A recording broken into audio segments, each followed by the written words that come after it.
Орусиянын тышкы иштер министри Сергей Лавров Кыргызстан менен Тажикстан чек араны тактоо маселелерине ортомчу болууга даярдыгын билдирди.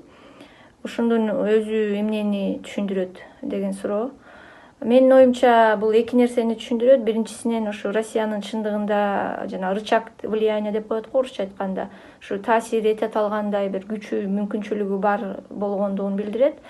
Лавров мырза бул жана ЖККнын тышкы иштер министрлигинин жыйыны болуп атканда айтыптыр.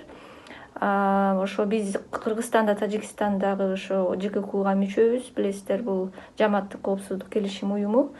Ал ошо коопсуздук маселелер боюнча жооптуу уюм катары саналат. Бирок көбүнчөсү ошо тыштан келген коопсуздукка боло турган бир кандайдыр коркунучтарга туруштук бере турган жасалган уюм да, бирок ошол эле ички жактан келген маселелерге ОДКБнын мандаты барбы, ЖККнын мандаты барбы, жокпу деп көптөн бери талкууланып келатат. Бирок чындап келсек, уставында андай мандат жок. Анан бул жерде бул Россиянын өзүнүн эле инициативасы болуп атат. Бир тарабынан ошондой инициативаны кылганга, анан ошо Кыргызстандагы, Тажикстанда уга тургандай бир таасир ала тургандай мүмкүнчүлүгүбүз бар дегенди билдирет Россиянын жактан. Бирок ошол эле замат биз унутпашыбыз керек, экинчи жагы ошол эки 20-кылымдын 20-30 жылдары бизде жанакы национальная делимитация границ деп коет. Ошо биздин могорку советтик республикалар пайда болуп атканда, ошо чек араны азыркы кандай өткөрүлсө, ошондой шахматный доскадай болуп Фергана чөлкөмүндө, ошону дагы ошо советский убагында жасалган, советтик биримдик болуп турган кезде. Ошол үчүн бул жерде Россиянын ролу кандайдыр бир ошо маселенин жаратылышына кандайдыр салым кошулган депчи негизги болуп. Ошол үчүн башкача айтканда бир ошо маселенин бир бөлүгү да булчу өзөгү. Анан кайра ошо маселенин себепкери болуп туруп кайра чече ала тургандай болот мүмкүнчүлүгү бар дегендей, потенциал бар деген деп ойлогондон мен алысмын. Анткени чындыгында ошо биз 30 жылга жакындап калдык эгемендүүлүк болгонубузга. Ошол үчүн өзүбүз эле чечип алсак жакшы болот эле, өзү ара эле. Же болбосо ортомчу катары өтө бул маселеге жакын эмес, алыскыраак турган бир мамлекеттерди тартып келиш керек. Мисалы АКШ болобу же Европа мамлекеттери болобу. Ушул чек арага тарыхый жактан эч кандай таасири болбогон, чыныгы нейтральный позицияда боло турган ортомчу мамлекеттер же структуралар керекпи дейм да. Мисалы ООН, БУга окшогон уюмдар деле ошондой ортомчу болушу мүмкүн. Экинчи суроо болсо мындай болуптур. Орусия буга чейин да ушундай сунуш менен Кыргызстан менен Тажикстандан башка мамлекеттерге дагы айрылып же аралашты беле, анан аралашса кандай жыйынтык болгон деп.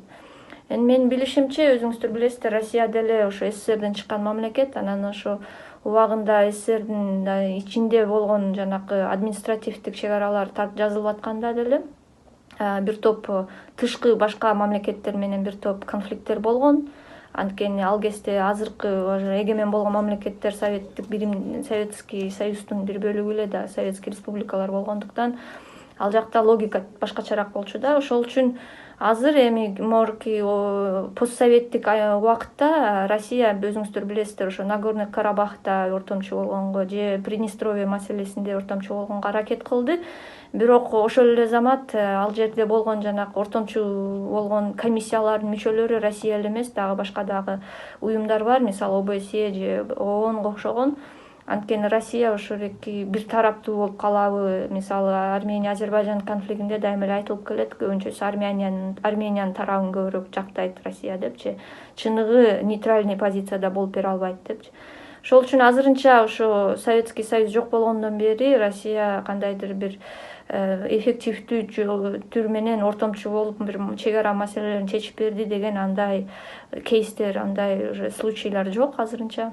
Анткени мен айтып кетпедимби, ошо мурунку СССРдин ичинде болгон маселелер албетте ошо Россия өзүнүн ролун, нейтралдуулугун көрсөтө албайт да.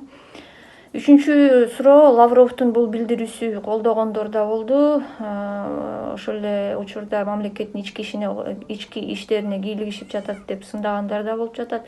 Сиз кандай дейт элеңиз дейт. Менин оюмча, ушу мисалы Кыргызстан менен Тажикстанды алсак, Россия албетте биздин ички маселелерди чечүүдө бир топ эле ири чоң ролду ойнойт, аны баарыбыз эле билебиз.